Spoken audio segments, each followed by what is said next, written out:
धाराशिव जिल्ह्यातील तेरणा धरण ओव्हरफ्लो झालंय। नदीकाठच्या लोकांना सुरक्षित स्थळी हलवण्यात आलंय। भूम परंडा तालुक्यांमधील पिकांचं सर्वाधिक नुकसान झालंय। धरण परिसरातून याचा आढावा घेतलाय आमचे प्रतिनिधी रहीम शेख यांनी। धाराशिव जिल्ह्यावर सध्या निसर्ग कोपला आहे आणि निसर्ग कसा कोपतो याचा प्रत्यय धाराशिवकरांनी या आठवड्यामध्ये घेतलेला आहे। जिल्ह्यातील भूम असेल परंडा असेल या दोन तालुक्यामध्ये सर्वाधिक अतिवृष्टी झाल्यामुळं येथील बहुतांश शेतकऱ्याचं नुकसान झालं आहे, तर काही शेतकऱ्यांच्या शेतातील माती सुद्धा गेलेली आहे, फळबागा गेल्या, पिकं गेली, यामुळं शेतकरी उघड्यावर पडलेला आहे। आता मी आहे धाराशिव तालुक्यातील तेरणा या धरणावर। धाराशिव जिल्ह्यातील तेरणा धरण हे मोठं धरण असून धाराशिवचे आणि इतर पंचकृषीतले गावांचे तहान भागवण्याचं काम करतं।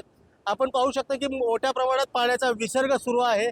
सतत पावसाची म्हणजे जवळपास 48 तास झालं धाराशिव जिल्ह्यात पावसाची संततधार सुरू आहे आणि आता मागच्या 1-2 तासापासून धाराशिव जिल्ह्यातला पाऊस थोडासा थांबला आहे, परंतु सर्व जिल्ह्यात थांबलेला नसून काही भागातील पाऊस थांबलेला आहे आणि आता पर्यटक धाराशिव जिल्ह्यातील या तेरणा धरणावर धरण किती भरलंय, पाण्याचा विसर्ग किती होतोय हे पाहायला आलेले आहे। तर पोलीस विभागाने देखील कुठलाही अनुचित प्रकार घडू नये यासाठी पोलीस बंदोबस्त ठेवलेला आहे।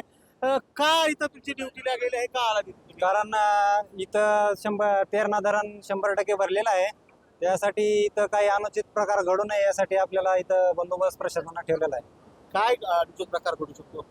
काय कोणी पब्लिकनं स्टंटबाजी करू नये, कोणी सेल्फीच्या नादामध्ये पाण्यामध्ये उडे, कोणी असे जीव जाण्यासारखे काय प्रकार घडू नये यासाठी बंदोबस्त ठेवलेला आहे। प्रशासनानं नदीपात्राच्या आणि नदीकाठच्या गावांना सुरक्षित स्थळी हलवलं आहे आणि जे राहिले आहेत त्यांना सुद्धा सुरक्षित स्थळी जायला सांगितलेलं आहे।